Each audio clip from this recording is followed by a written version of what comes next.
Mute it.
And Beretta intercepted by Teague.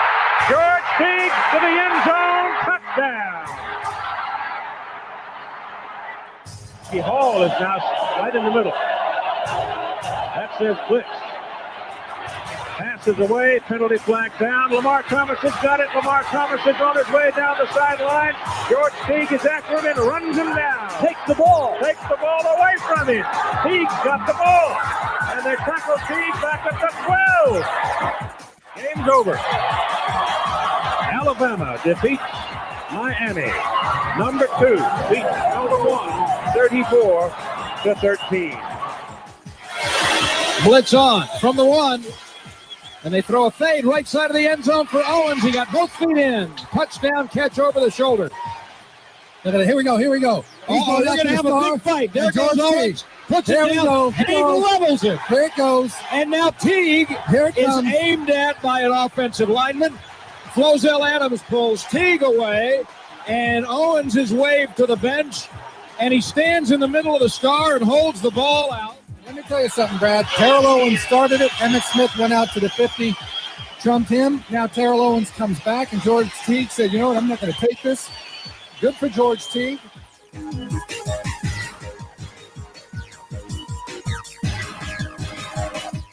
As always, good for George Teague, and welcome everybody into the Teague's Take Podcast NFL Championship Sunday preview show, where Aaron Rodgers and Tom Brady are going to bring the experience. Josh Allen and Patrick Mahomes will bring the youth. Who will advance? We find out tomorrow.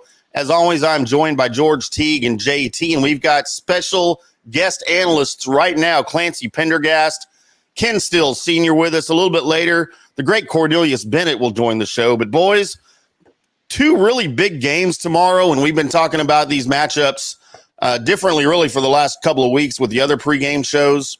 And I think we got the best 4 teams that are left remaining. George? Sorry, I almost did it again. I got myself out of you, but I agree with you, man. I think we got them right. We've been talking about it, and as teams have been moving and our index, strength index, I think we've done a good job of putting this together. I'm really interested in seeing what's going to happen, between the Packers and the Bucs with Tom Brady. I think this is a kind of sneaky one that I hope that we dive into at length here. And then the younger one, Josh Allen and Patrick Mahomes. So this is going to be good, man. It's going to be good. Kenny, thank you for coming on. Appreciate it. So I'm out at the DFW Marriott South. Me and Kenny still close. We both coach in the Blue-Gray All-American games. We got practice a little bit later on today, so we're taking a little hour to be with you guys right now. So Clancy, appreciate you as always. I know you're going to drop that knowledge on us. I'm happy to be here. Yes, sir. Yes, sir. But I wanted to ask Kenny before we get into the game, if you guys don't mind, since he played with the Packers as well as I, how much of a difference is this weather going to make for the Bucs coming up? Hey, George, while he answers that, I want you to check your audio settings. You got quite a bit of an echo. It sounds like you're maybe not on your mic. Got it. Good. Well, first of all, I appreciate you guys having me on the show and inviting me in. for my little bit of expertise and knowledge. I played 5 years in Green Bay and started every game while I was there. And they called it the frozen tundra for a reason. I remember we'd play the Bears and we knew Walter Payton was coming in. So we would keep that thing solid as a rock, so he didn't have that great footing. And we could adjust that field the way we want to. Everybody knows they have the big coils underneath, so they can heat that thing up and get it muddy, or they can keep it nice and frozen. I think in this day and era, it should not affect the Bucs. I think the Buccaneers are looking for this opportunity. They've got a bunch of hungry guys. It's going to be cold, but I think with all the gear they have out there now, it shouldn't be an issue at all.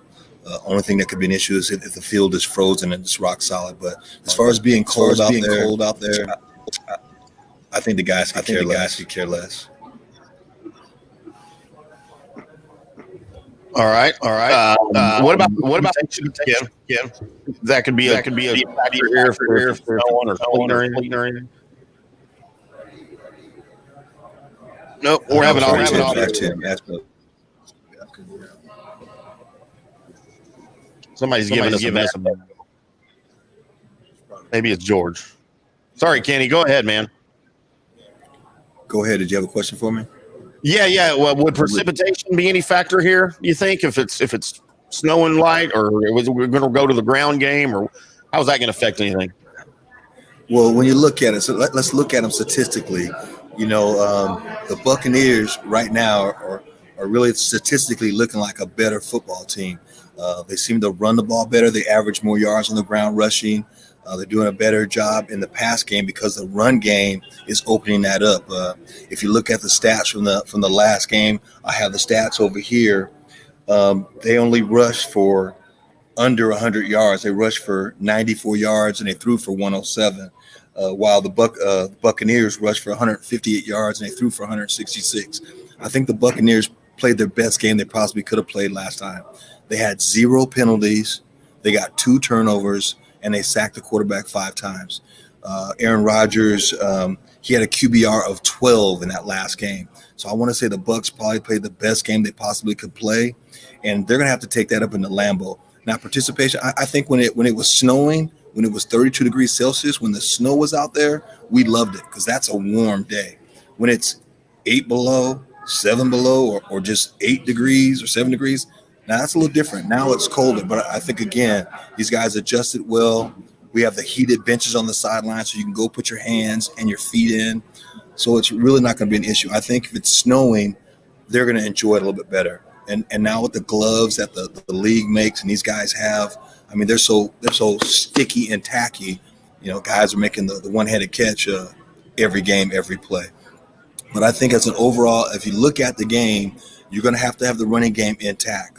Again, like I said, the Bucs have done a better job of rushing the football these last few games in the postseason, and the Packers are being average. They're depending on Aaron Rodgers and Devontae Adams to make plays for them. And if they continue to do that, I love both situations. Again, Tom Brady's the GOAT. He's the best. He's the greatest of all times. It's going to be a challenge for them to stop Brady. And with the pressure defense that Coach Boyles is bringing on, it's going to be a challenge for the Packers. They're going to have to play one of their best games. You look at the last games, the Bucs played penalty-free, not one penalty. The Packers had 6 penalties. So, again, each team's got to play their best game. You're in the championship, so you're expecting anything less, and it's not going to happen. You got 2 great quarterbacks, and the spread is 3. It's the Packers -3, and I think it's going to come down to that for the final score. Clancy, do you see any chance that the Buccaneers have a repeat defensive performance from week 6 in this game? I do. I think Coach Bowles does a nice job of stopping the run on first down, getting them in teams in second and longer situations, and then he kind of pins his ears back and mixes in the pressures and the coverages. So I'm excited to watch this game and see how it plays out. But it's going to be really tight. But, I think it's going to boil down to who can run the ball better. And I think Tampa Bay does a better job of stopping the run, in my opinion, than Green Bay does. So do you guys think that they're going to play more man-to-man? Or how do you stop Aaron Rodgers and Devontae in that group? Is it more man? Is it more zone? What do we got to do? Yeah, I think if you're going to play single high to stop the run, you're going to have to use that post safety to lean over to, don't worry about one side of the field. Just worry about where number 17 is. And maybe they can get a bracket on that way and still have 8 in the box to be able to stop the run versus any form of two-back set that Green Bay may get into. I'm a stats guy. I'm all about the stats. And statistically, it shows that when the Buccaneers play the one high press man, they're at their best success. They blitz 1/3 of the time, where the Packers on their defense blitz 1/4 of the time. So they're going to have to, like Coach Clancy is saying, they're going to have to pressure them on first down, hoping that they run the football. I mean, obviously the Packers know this too, so they'll probably try and throw on first down. And they got to pay attention to the tight end as well. The tight ends have some success. He's their second leading receiver. So he's a guy that if you don't pay attention to him, that could hurt you with the Packers offense. But they can't play zone, not against Aaron Rodgers. He'll pick them apart. And a lot of defenses, when they play zone, they don't match zone. They kind of just drop, hook, curl, flat, and that's not going to work. Aaron Rodgers will pick that apart all day long. So I think the Buccaneers are going to have to play pressure up front, force them to get in the long yardage situations like they did the last game, and see if they can have some success. When you look at it in the last game, they had the even amount of plays. Both teams had, I think Buccaneers had one more play than the Packers did. But time possession, right down the middle as well. What killed the Packers was the turnovers and the sacks. They got to the quarterback 5 times. The Buccaneers haven't lost a road game. There's 7 straight road games, so that gives them some odds up here. It's going to be a major challenge. And again, the Packers got to protect their quarterback and try to get the ball out to the receivers on the edge. And I think one thing you got to look at, talking about the weather up there, and Bruce Arians alluded to it earlier in the week, is what's the wind going to be like? You get in that game where you're pressing and playing man to take away the run and pressing the receivers and forcing the quarterback to have to really throw it into tight windows. And the wind could be a factor. It'll be interesting to see how windy it does get. And as you guys know, by playing there, it can blow pretty hard in that bowl. Yes, sir. I played in a minus 80-degree wind chill back in the day, God. And you could put a can of Coke outside and it would expand and pop.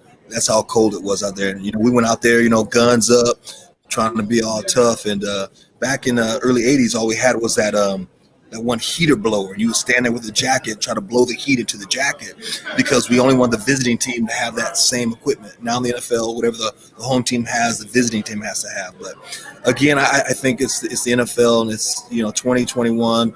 All the gear that they have, it shouldn't be a factor with the skull caps, the heated mitts, the feet warmers, the bench. They should be able to go. And 2 great quarterbacks. I think both these guys, you watch them. Tom Brady's throwing dimes left and right. You saw the pass a couple weeks ago. I mean, between 3 guys, dead in the hands, and Aaron Rodgers obviously throwing off his back foot, throwing dimes. I think these guys can handle it. The wind is going to be a factor, but I think these are two of the greatest quarterbacks we've watched in a long time. Yeah, we've talked about the defense going to the Packers offense, comparing it to the Week 6 matchup. I don't think this offense was fully cooked yet at that time. They've come a long way since then. The Packers were late getting to the line of scrimmage a lot in that game. Rodgers didn't have time to adjust his protections before the play clock ran out. The Green Bay running backs were missing blocking assignments because of that. So that kind of contributed, I think, to a lot of the pressure that Rodgers was getting from the Bucs. But I think the offense has come a long, long way since that game. Rodgers has only thrown 3 picks, and he's playing better. The offense is playing better. And I think it's going to come down to the elements or the weather, like you would imagine in a game like this, especially being in Green Bay. Which team's going to overcome the defense and the weather at the same time. Does anybody else see it that way? I do, and I don't know if Kenny said that he played in minus 80-degree weather. That's wind chill, yeah. Stop that wind chill. Yeah, so the coldest I played in up there was my rookie year. It was 26 below, and I know how that was, and I don't care. I lived up there and stayed up there, and I felt like I was about to die in the game, even though we figured out how to practice in it and all the rest of the stuff. So, I do understand the technologies and the clothes and the gloves and all that kind of stuff. But if you're coming out of Tampa and you're just used to, 70, 80-degree weather, there's no way to prepare for 0 degrees, in a facility somewhere. So I think there will be that is a concern for me regarding the Buccaneers, just because of that. You guys have made some tremendous points about the quarterback play in the running game. I think I'm really interested to see what the Bucks do with their running backs between Fournette and Ronald Jones, and how they try to incorporate those two guys into the scheme, because it's going to be really important, for them to have some success in those elements, because that ground is still going to be hard. It doesn't matter what kind of warmers they have on that turf. If it's 0 or below, or feels like temperature is like that, Right. it hurts falling on concrete when you're getting hit. So, there's a lot of variables, and I don't know what you think, JT and Tim, about, is Mike Evans really going to have some kind of game outside of the running backs? Is Antonio Brown really ready to go or not? Are they hurting with that wide receiver crew with the Buccaneers? The Brown is out. Well, He's Antonio already Brown.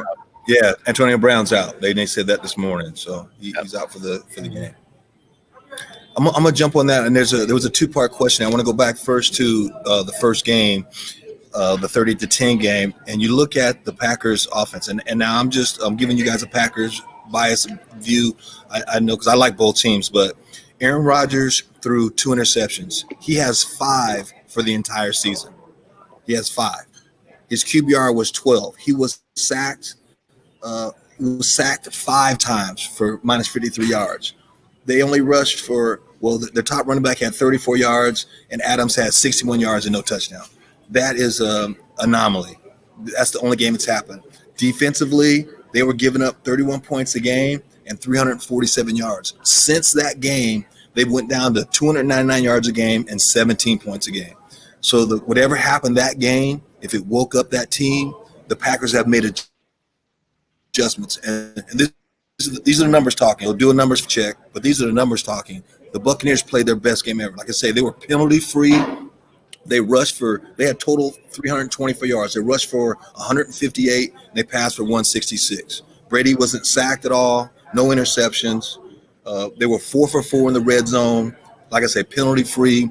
They were 60% on third down. So, again, you look at the numbers from that game. So now you go to this game in Lambeau. Again, if Aaron Rodgers doesn't throw a touchdown and they don't rush for at least 95 to 100 yards, then they're going to lose the game. You got to have those things. Like Coach Pendergast is saying, you've got to run the football at this time of the year. You got to run the football. That's how you control the clock. That's how you set up the play action pass. And maybe the Bucs do a better job of that because they think Aaron Rodgers can throw the ball more, because obviously he led the league in those passing yards. So maybe they think that's their advantage, but they're going to have to make those adjustments for this game to win the ball game. So. Yes, sir. I think that's a great point that you make. And, when you start talking about it, it leads you kind of into, is this, what is the mindset of the player when you get beat like that early on? Is there any advantages to that or disadvantages? What is the psyche, of the player when you lost early and you got to play them again? Does it make a difference? I got my, obviously, let me give you my opinion. When we play someone, and you had to play them twice, and especially if you got your butt kicked the first time, as a player, I think you try to do more, especially someone like Aaron Rodgers, man. I think his preparation that he's probably having this week, as much of a professional is, I bet it's different than what it was. He's a discount double check guy, and he's got to show, he got to do his stuff. He's cocky. I think that he's going to be ready to play. I got a little bit of bias in this too. My few years up there, I got a soft spot in my heart for the Green Bay Packers as well, but I'm really, really looking forward to watching these guys duel, just because there's a little bit of revenge factor in this that I think is gonna, have this a little bit more amped than usual. Yeah, and I think when it comes down to this point, coaching plays a part because you guys know we always say you got the Jims and the Joes. Well, both teams have the Jims and the Joes. I think Coach Boyles did a great job of defensive coordinating the game. And you guys heard a million times, offense sells tickets, defense wins championships. And if you look at this game, defensive stat-wise, they are 7 and 8. I think the Bucs are ranked 7th and the Packers are ranked 8th. So they're right on top of each other. Offensively, the same way. It's going to come down to Vegas has got it. It's a 3-point spread on the game.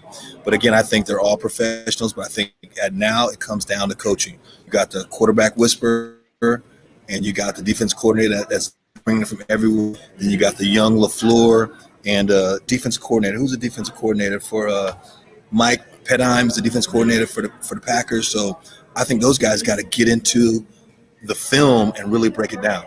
The Bucs are going to hurt you on the check down. Brady loves the check down. You watch it lately, Fournette, those guys are getting the check downs. They're scoring touchdowns on passes. He's going to stretch the field. Now with Brown out, he's really going to try to stretch the field and throw the check down, and they're coming out of the secondary. And that's not great. When your D-line or your linebackers aren't your leading tacklers. Now the Bucs, they got a guy with 145 tackles, another guy with 117 tackles. So they're making plays, plus they're getting pressure up front. So it's going to be a great matchup. And again, I wear the green and the gold, but I'm a statistics guy. And right now the numbers say it's the Packers -3. So it's going to be a close football game.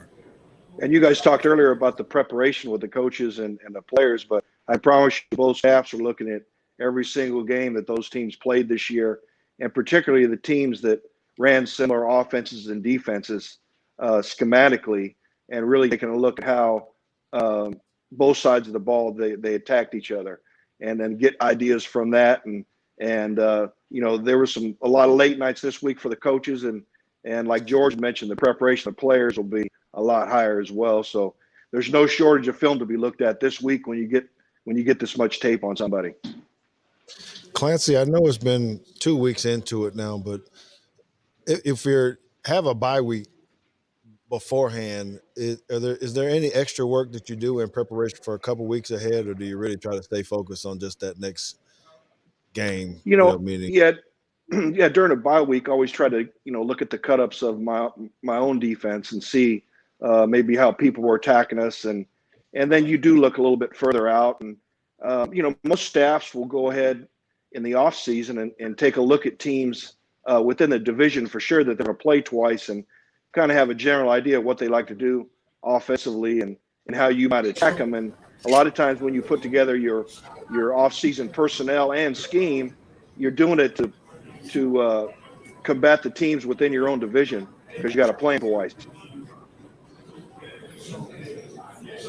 Good words. Let me make sure. That is my deal with the echo. So I'm sorry I keep hitting mic on your muting you over here, Kenny. So my mic is echoing. Let's take this second real quick to make sure everybody knows that this show today is brought to you by Dry Towel. Dry Towel, when you're being active, sweat on. Dry Towel is the first towel engineered for skin.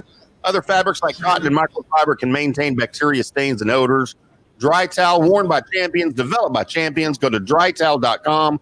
That's DRI-towel.com. We appreciate those boys.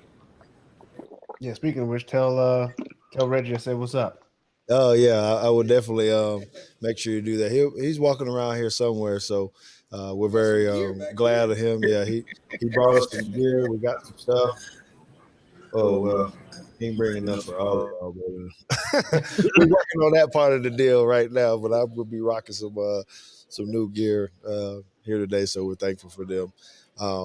Which, man, those gear. I got to ask you, is it just because, and I don't know what y'all wore on the sideline, Clancy and Cole games like that, but the best gloves I thought, and I don't even know if they still make them. Do they still wear them scuba gloves up there when it's cold? Saranac glove, that black one's like a scuba glove. Used to slide that thing on like he was going underwater. You remember that Saranac glove? Yeah. You're muted, George. Sorry, I was asking JT if he wore gloves like that up at Drake. No, see, well, first of all, at Drake, nobody cared about the football team, apparently. It was all about the basketball team. And at the time, they're undefeated now, but at the time, they were trash. There was only one team winning championships, and it was us. But we would just get latex gloves, like the ones that the trainers would wear. We put the latex gloves on first. And then You should do like this. My what? He's frozen. I can't. Put the hands on the arm. Oh, well, yeah, but I said you probably should put your hands under your armpits. yeah. You just get the little latex medical gloves, and then you put your regular gloves on top of them, and your hands they'd be hot, they'd sweat. So as long as you had some latex gloves to put under there, we were all right. Yeah, and the heat warmers in your pockets too are important. Mm-hmm. Whether the player wears the pouch around the wrap around pouch around their waist, or if as a coach you put them in your pockets and reach down in there, and they'll keep your hands pretty warm too. And we invested in Vaseline. This is no joke. We would lube up our heads and anything that was exposed, and especially your toes. Your toes got to be lubed up so when you slide your socks on. Because if your toes freeze, cancel Christmas. Because back in Green Bay, they'd come to the game, they'd have a sleeping bag, and they put themselves inside the sleeping bag on those. Back when I played, we had concrete. It was a whole concrete bowl. And if your feet got cold in that concrete bowl, it's over. So they bring the sleeping bag to get their body inside of it, make sure your feet are lubed up. And that's how they did it in the early 80s. But, they've rebuilt the stadium since then. And it's all 21st century now. So they got everything nice and new. So It That is doesn't matter. You can imagine.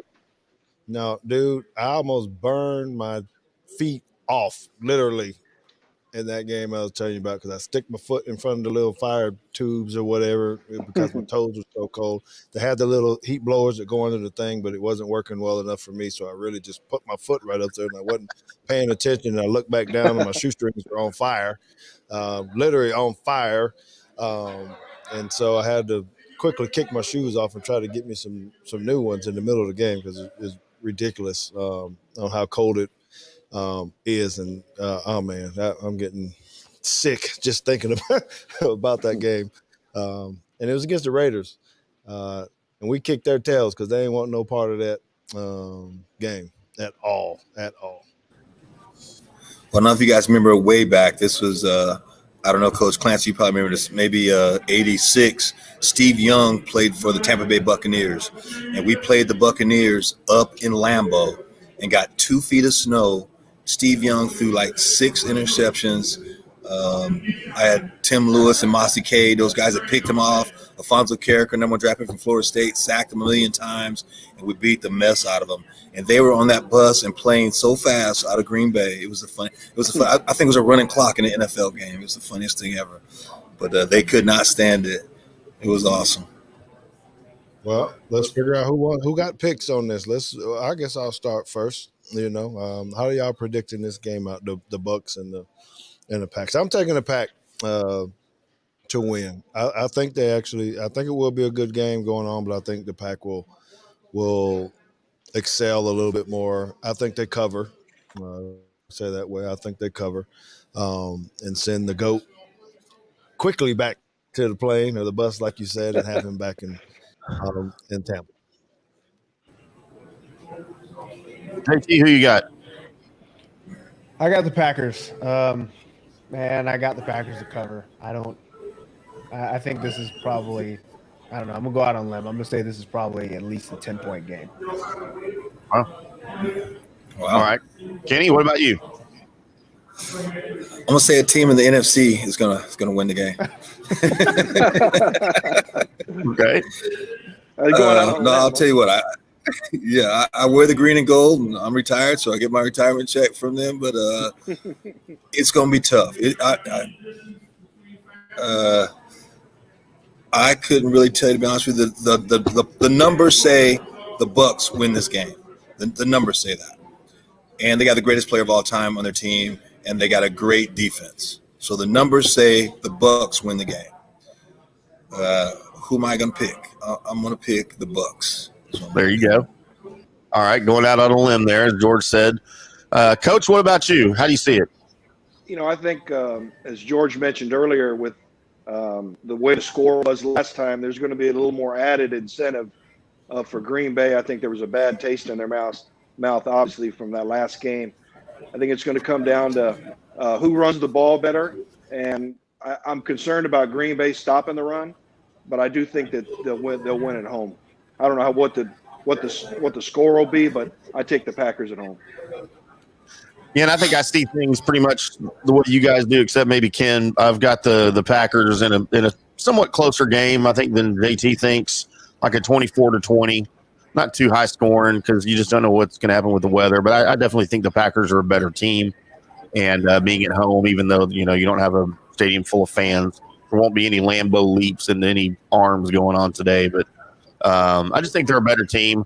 And again, you got the revenge factor after that Week 6 matchup, so that's the direction I'm going. Well, y'all see how Kenny coaches his game now, and why he gets so many delay of games, because if it's fourth down or something, it's going to take a forever to make a call. Statistics, these numbers, and there's number crunching, and they got all these guys they hire to look at all these computer numbers, and so I jump into the numbers a lot. I'm a big numbers guy, and the numbers speak for me. So that's why it takes me a little bit longer to make a decision. I'd love to see the Packers win. I think it'd be a great win, but I think a lot's going on. This whole COVID and 2020, 2021. I think it's destiny true for the Bucs to play the Super Bowl in their own home stadium for the first time in history, and for the greatest player of all time to leave a franchise, come to a franchise that hadn't been to the playoffs in 14 years, and to take them to the Super Bowl. I just think it's destiny. It's things happen that way. God's got a plan, and this is the football God's plan. So we need to come back here next week, and I either have to eat pie or slap y'all with it.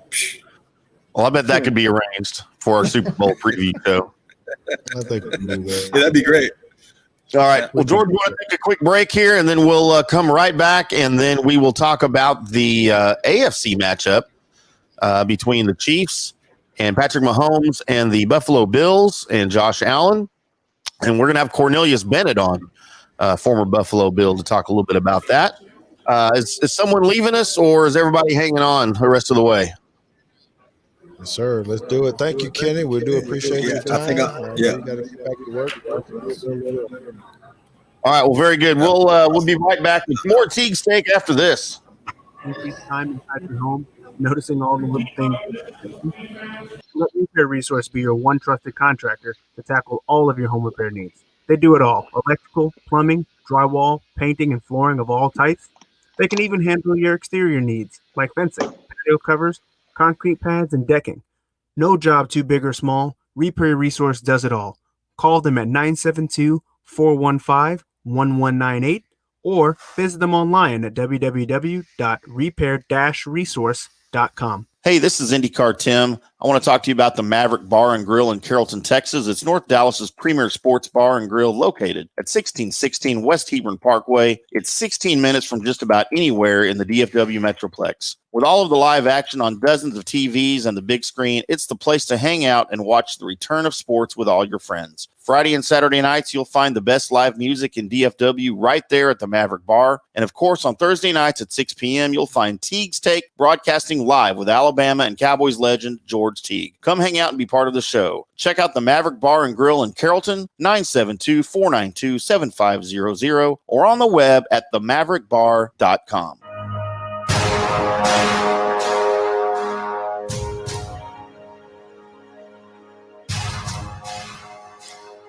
Hello, everybody. Welcome back into the Teague's Take podcast. NFL Championship game, NFL Championship Sunday preview show. We just talked about the NFC Championship game with the great Ken Stills, former Packer, former Viking. Had a lot of fun there. We're bringing into the show now, however, though, for the AFC matchup, Mr. Cornelius Bennett. Cornelius, how you doing today, brother? I'm doing great. How are you guys doing? We're doing great. We appreciate you joining us. George's been talking a lot about having you on, and couldn't think of anybody better to come on and preview this game with us. Well, thank you, and thanks, George, for having me. It's a great time, in our lives, I guess. Well, George, Alabama, but not the Cowboys. You got to say it. You can go ahead and get that roll tide. But you still have Green Bay. I forgot you got drafted by Green Bay originally. So yeah, so you're still in it as well. So yeah, it's a good time for us. Yes. So I just read late yesterday evening, Patrick Mahomes has been cleared from concussion protocol. He will play. So it is going to be Mahomes versus Allen. And by the way, we talked about the NFC championship game being a rematch from week 6. This is also a rematch from the regular season of week 6 when the Chiefs came out on top. A little bit closer game than the Packers and the Bucks were, but I see things going much similar than to the way they did in that week 6 matchup. Does anybody have anything that stands out here? You got a couple of air attacks that the opposing defenses are going to have to be battling. But I think here in the championship game, you might have the running games be a little bit more important here. Well, first of all, that's just kind of reminiscent of when I was playing in 1993, the last championship game that the Bills played in. Buffalo and Kansas City played twice that year. We played them in the regular season, and they gave it to us pretty hard. I mean, they beat us pretty good during the regular season. So we were kind of itching to get back, and have a chance to play them again, and we did in the AFC championship game that year, and we gave it right back to them in the championship game. I think it was Joe Montana's last football game as a professional. So hopefully we can go out and it's ironic that Joe went out the game with a concussion.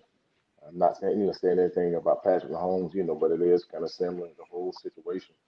So I'm looking for Buffalo to go in and do their thing and go to the 5th Super Bowl and hopefully this time win one. We're all waiting for a long time. Yeah, there's no doubt. Oh, yeah, In the passing game, I'm interested to see, with Mahomes' toe, with that, how much that's going to bother him and affect him, because that he was pretty gimpy in the game, and as you guys know, those toe injuries can be pretty painful. So I see Buffalo trying to pressure him up inside to flush him out of the pocket and get him on the move, and see how accurate he is once they get him out of the pocket. Would be my decision on how to attack him with that injury. Yeah, that's a good point with the concussion or the choke out or whatever you want to call it. Everybody's kind of lost sight of that toe injury that he suffered earlier in the game. So that's going to have to be a factor. And yeah, Clancy, that's a good point. That should be a way they try to attack him to start the game.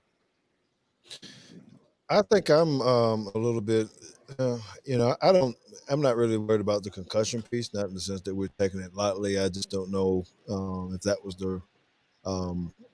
if that was just being careful, with him going into this one. Of course, if it was concussed, you always have to be worried about the second one because if he catches get hit kind of crazy, this game, then it's not good for him.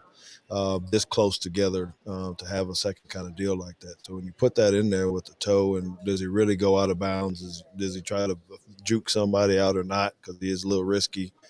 How much will that affect his mentality of maybe trying to get the extra yards that he will get sometimes?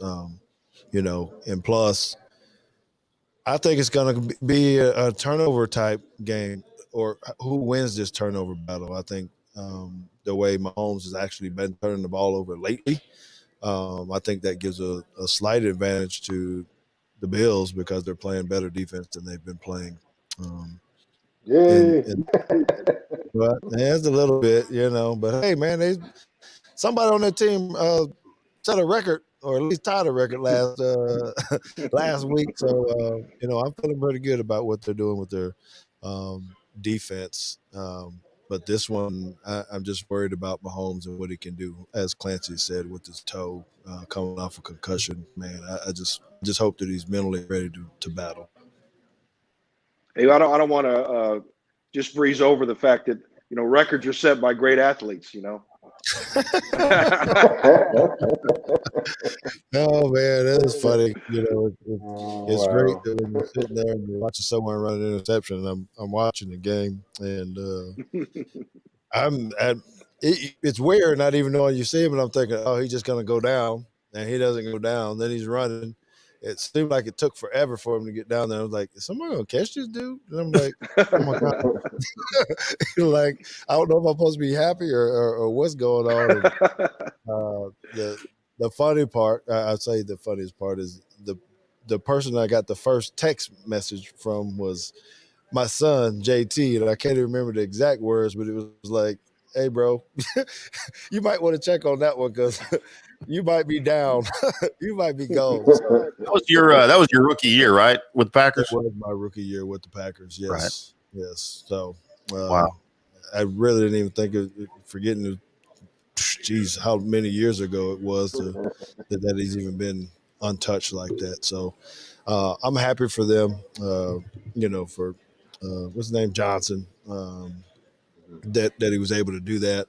But, you're right, Clancy and all you guys, Biscuit, you know it. I mean, all the Pro Bowls you've been to, the great career that you had at Alabama and all that kind of stuff, that players will show up in games like these, guys that you don't expect. We can call out all the superstars in these games on both teams to win, to do stuff. And I just think this is where scouts have to do their job and they figure out who really are going to make the plays when you're on the stage. You're the only game on. And, is Davis going to play for the Bills? Have they talked about that already? Is he going to be one of the wide receivers that plays? I didn't look at the scouting report or the injury report. He's still listed as questionable. Yeah. No, see, I don't. Yeah, that's a good question. I know they did he- get. I think one of the DBs back this week as well.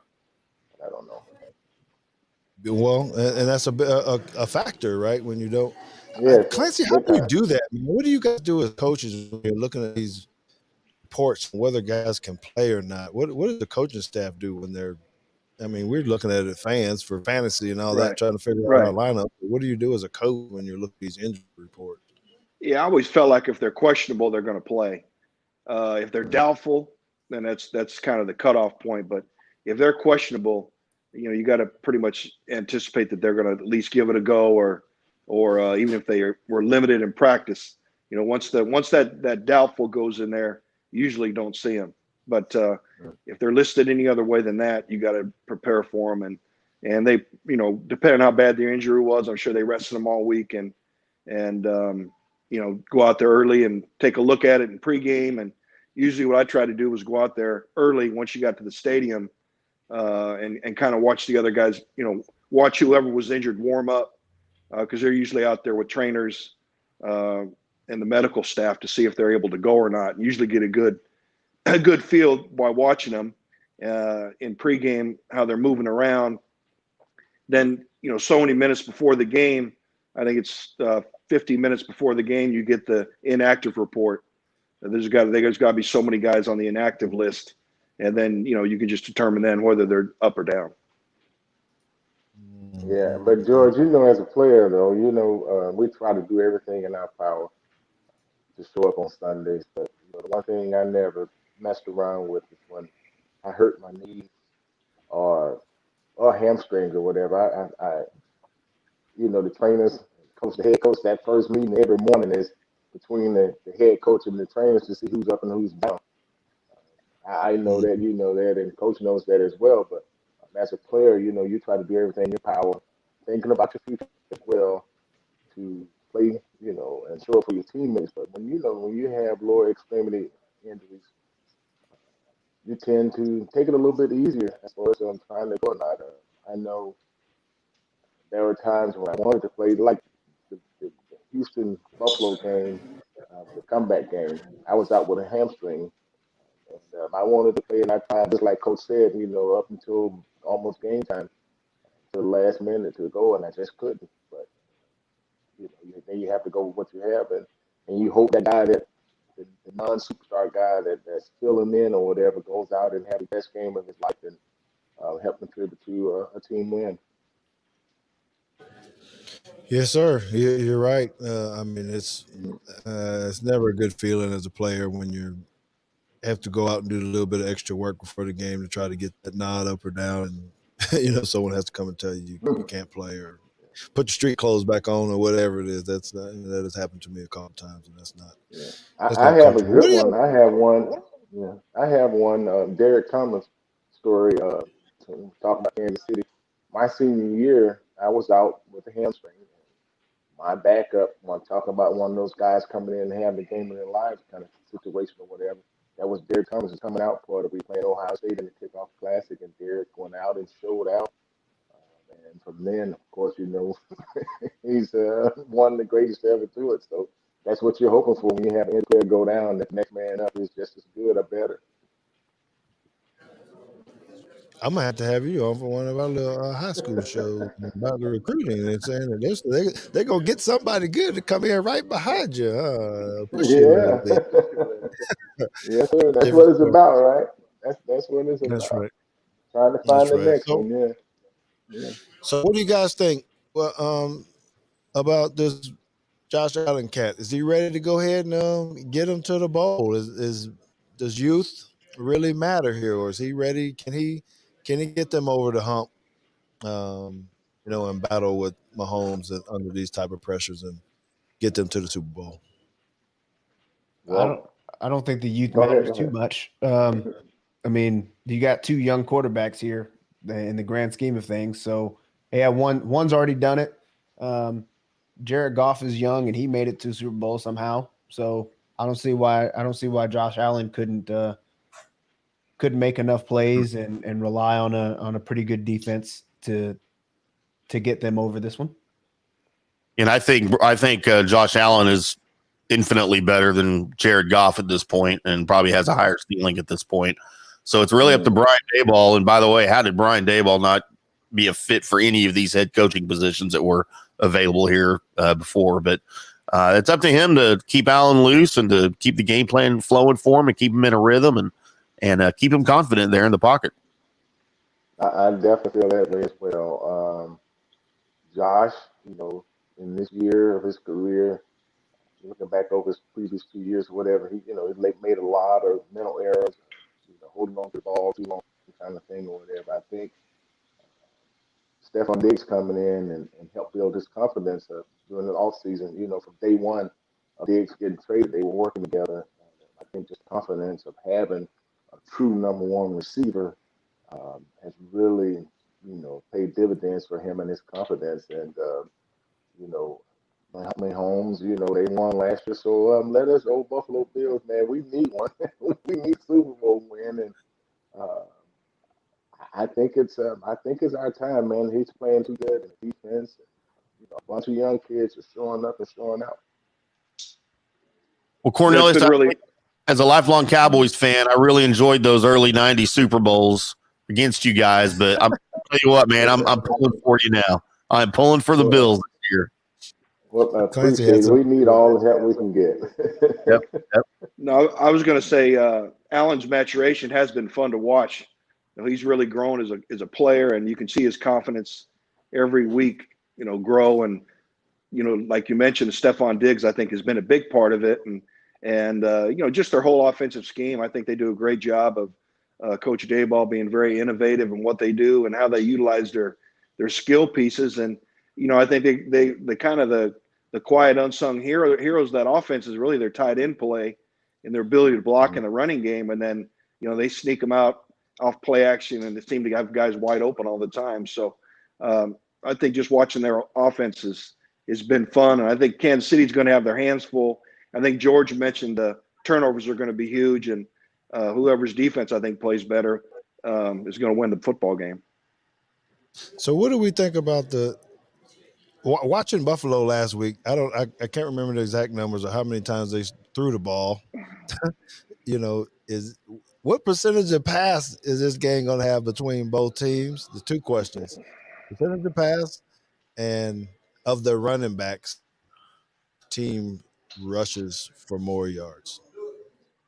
Wow, I think Buffalo, probably both teams always want to come out and establish a running game or whatever. But I think at the end of the day, just because of systems or whatever, I think Buffalo would definitely try to be more 50, 50-50, 60-40 run, pass. I mean, pass run, unless they get behind or whatever. Kansas City. I just, they're a passing team. They got the best young gun out there right now. So if he's able to go, I just, to try to protect him. I think they won't pass as much as they have in the past because of trying to protect him. But I think it'll be fairly equal across the board. Run pass for both sides. But at the end of the day, I think Kansas City, throw the ball more than they run the ball. Well, just for numbers, last week Buffalo against Baltimore, it was a 70-30 split. Pass 70% pass, 30% run. Wow. And I'm looking at the weather report. Kansas City tomorrow. It's supposed to be upper 30s with rain. So that could sounds like Buffalo. Sounds like Buffalo. Right. I think it's going to be warmer in Buffalo tomorrow than it is in Kansas City. But yeah, so that could certainly that could influence the play calling for sure. Yeah. I don't think the weather, is going to be a factor. What I do believe now at the end of the game, I just like I told Martin last week, George, I think it come down to the kicking game. I really do. I think the kicking game, just like it did last week against Baltimore, I think whoever kicks the ball better, and in the weather, again, it's very similar to Buffalo. I think the kicking game will be a deciding factor. Close game. Yeah. I'm just not sure if Buffalo's sold on their running game or not. Like basically on the stats that he's saying here, going 70-30, even against the Ravens or whatever. I don't know if that matters on who you play, but it just seems like an awful lot. I don't know if that's standard for most teams across the league. I'm with you, Biscuit. I think most teams will try to get, they want to be 50-50 all the time, but 60-40. But Clancy, man, when someone's up at 70% pass, does that make it easier for you, or do you get concerned and worry about getting tricked, coming to the game? Yeah, I think what you look at is on those passes, when are they happening? Are they in more second longer situations, or are those passes coming on first down? So I think they're just putting the balls in their playmakers' hands with the quarterback and with Diggs and their skill people and trying to spread it around. But I think you just got to look at, okay, when are those happen on 2nd and 7+? Does it happen on 2nd and 3-6? Or, when are those, there's a pocket in there on 1st and 2nd down where those passes are showing up. Because, of course, 3rd down, there's going to be probably 15 to 20 of those, and they're going to be a higher percentage of pass. So you kind of throw those out, but you really focus on 1st and 2nd down to see where they're showing up. And then have your calls accordingly. That's a good word. That's a good word. I don't know. I'm looking for a shootout. I think there is going to be high percentage pass on this. I get the weather, again, the elements and things of that nature, and you got to establish your run. I'm just not sold, and Mr. Reed, man, Coach Reed, he's gonna have some stuff up his sleeve, and I think some of it's going to be trying to strike and get some big plays nice and quick and early and try to give himself some cushion. But got two great coaches, man. Two great coaches battling this one out. And some great coordinators too. Don't forget that two great offensive coordinators on each side there. So yeah, I agree with you. They could, but I still think it's going to be a close game, even if it's a high scoring game. I still think it's going to be a close game, and then come down to I'll say who kicks the ball better in the weather as far as making field goals. Well, this is a sidebar question, I guess. So, y'all think Houston's waiting for Eric Bieniemy to try to figure out how these games go the next couple of months, decide if he's going to be the head coach of the Texans or what? No, I don't think they know what they're waiting on. What'd you say, Biscuit? I said I don't think they know what they're waiting on. From judging by everything I've been reading and listening to, man. It sounds like a. I don't even know what to call it, man. It's crazy. Why would you interview a guy that's on the team right now? Because they don't know. That tells me that you don't know. You know the business of football, but you don't know football. Business. Because that's terrible. I mean, you got to think about George. We both played for a minute. You got to think about the locker room and team meetings and respect factor when guys come into that building. And I compliment Sean McVay and Sean McDermott because they are younger coaches, but especially Sean McVay being about 34, 35 or whatever, coming in and the respect.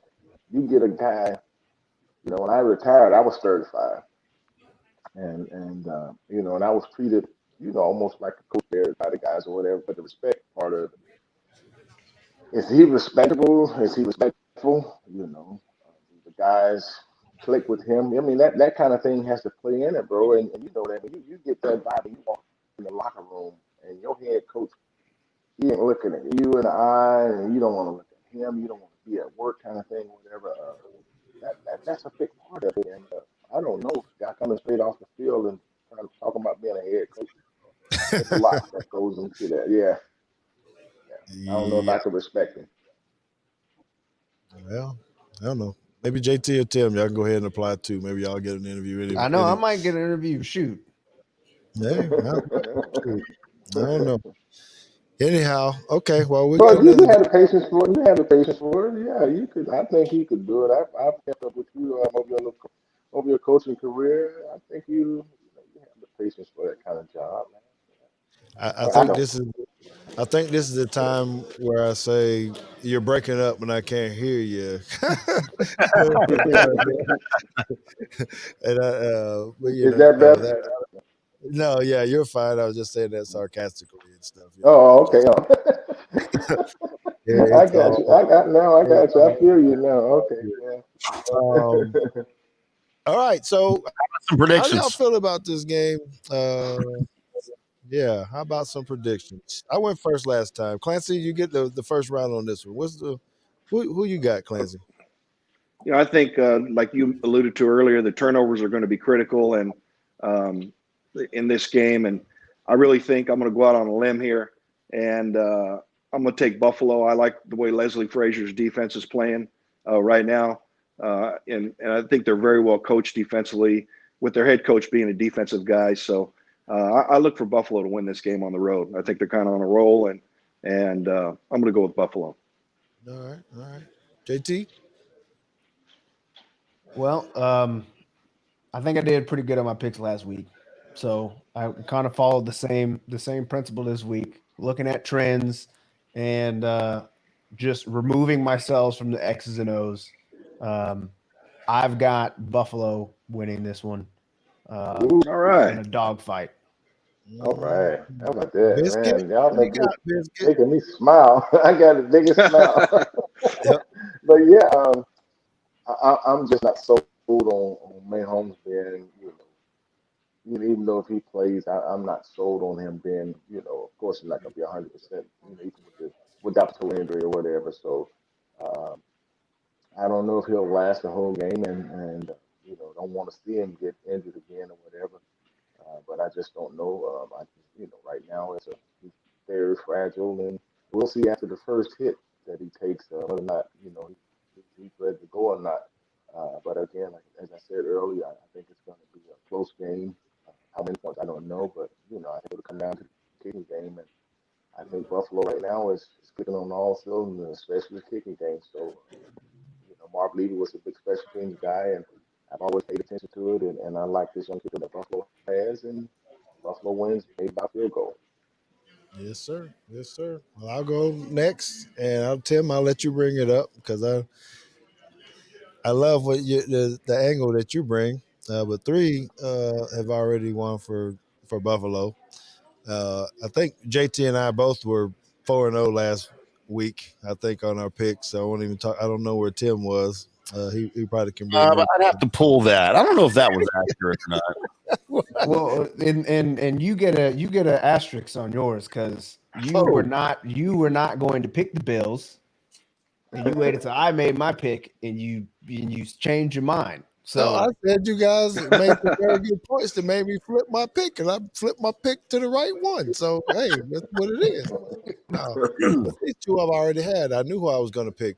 One was going to be the Packers, which I have. Okay, so mark that one down, Tim. And this one, I'm similar to what he said. I'm really worried about. I think there's so many weapons on the Chiefs, and it's very hard to not pick these guys. I mean, you got Tyreek. you got Kelsey.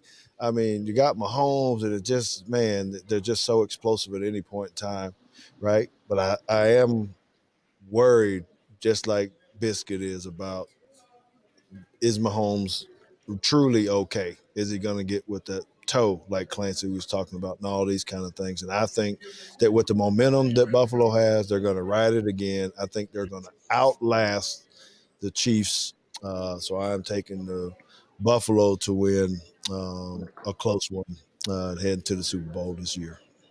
Yay, Buffalo. Well, this might be the only show in America with a 5-man panel that is going to sweep the Bills picks, because I also have the Bills winning this one on the road. Mahomes finished the season as poorly as he did, and I know he played well against the Browns, but this is not the Browns defense. This is the Bills defense, and like Clancy said, man, I love Leslie Frazier's scheming and game planning. I think he's going to have it set up for Mahomes.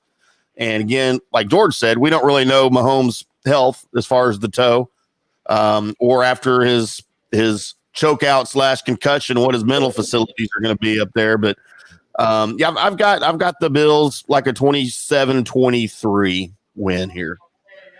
All right. So exciting news for Cornelius, brother. Yeah. I'm too, man. I'd love to see the Bills go back to the Super Bowl. Mainly because I wrote an article earlier in the year when I said I didn't think the Chiefs could repeat as Super Bowl champion. So I want to make sure that comes true. Whatever it takes, brother. Whatever it takes. Yeah, let's go. It's been a long time coming, and wow, it'd be a big for the city of Buffalo. It would be an awesome sight, and to start out where we started, So 37 years ago in Tampa. I'll run it, yeah. Cornelius, all I ask is when they win and they make it to the Super Bowl, please video yourself or take a picture of the stuff that you do on Twitter. Don't worry. I know you're going to be crying. Take the one, not when you're smiling, but when you got them tears coming out of your eyes because your guys are back. Yeah. Make sure I get that photo. You DM me that thing, and I sure will. If it happened, I sure will. I'll run up and down the street. I'm gonna say my name, but I run down the street just screaming. All right. I definitely will. Mm-hmm. Well, thank you, man. I thank you again for your time, for coming on and talking, to us a lot about this. It's always good to connect with former players, Yes, sir. especially when they from the Tide, baby. So you know it. Roll Tide, baby. Thanks for having me on, and let's go Buffalo. All right. Go Bills. Thanks, Cornelius. There he goes. I'm out. Hopping on. Well, George, anything else before we wrap things up? Man, no, man. I think we got it done. Clance, really appreciate you coming in and hanging out for us for the full show. That you tend to come on for half the show, and really delighted that you're giving us the opportunity to come on and continue to shoot that knowledge for them, especially, from the coaching side. Because we can all talk from analytics and player side and things of that nature, but what you bring to the table is awesome, man. So I really, really appreciate it. Okay. Well, thank you guys. It's always a pleasure. Yep. And we'll do this again next week, I'm sure. So you be welcome to come back on with us again. I'll be sure to text you during these games. I'll probably miss the game tomorrow. The first game I'll miss because we'll be at practice out here with the Blue-Gray game tomorrow. But I'll get a chance to see the second game after we get out of practice. And I'll be sending Tim those text messages again. But I always appreciate those. Who'd you pick in the first one, Tim? Did you pick the Packers or the Bucks? Packers. Did we all pick the Packers? Yeah. Except for Kenny. Except for Kenny. Play for the Packers. Oh boy. Yeah. I guess I'll be texting him during the game. But he lives down there in Florida. He back. Look at it. He want to catch. That's right. Go. Let's go now. He can change clothes. He put his blue-gray clothes on because he got to go do some stuff there too. So that's it, guys. Thank you again to Dry Towel and Sweatless brand. You guys will hear a whole lot more about them in the future here as we continue to go forward. So that's it. I do got to get to some blue-gray football too. Start talking to I'm coaching linebackers this week. All right. Yes, sir. So Got to try to win one, man. Got to try to win one. I keep losing by 1 point or 2 points or something. I got to get over the hump, Clancy. So if I call you during halftime of the game on Monday, please pick up because I might need to make some halftime adjustments. All right. Hey, just make sure those linebackers are getting off blocks and tackling. That's right. That's right. All right. All right, everybody. We want to appreciate everybody for tuning in here on Facebook, YouTube, Twitter. If you're listening to the recorded podcast, please subscribe, like, share this with everybody, and make sure you tell all your friends that we will be back next week for the Super Bowl preview show with presumably Coach Pendergast. And I'm sure George will have another couple of surprises for us as far as guest analysts as well. But for George, for JT, I'm Tim. We'll see you next week. Take care. Enjoy the games tomorrow.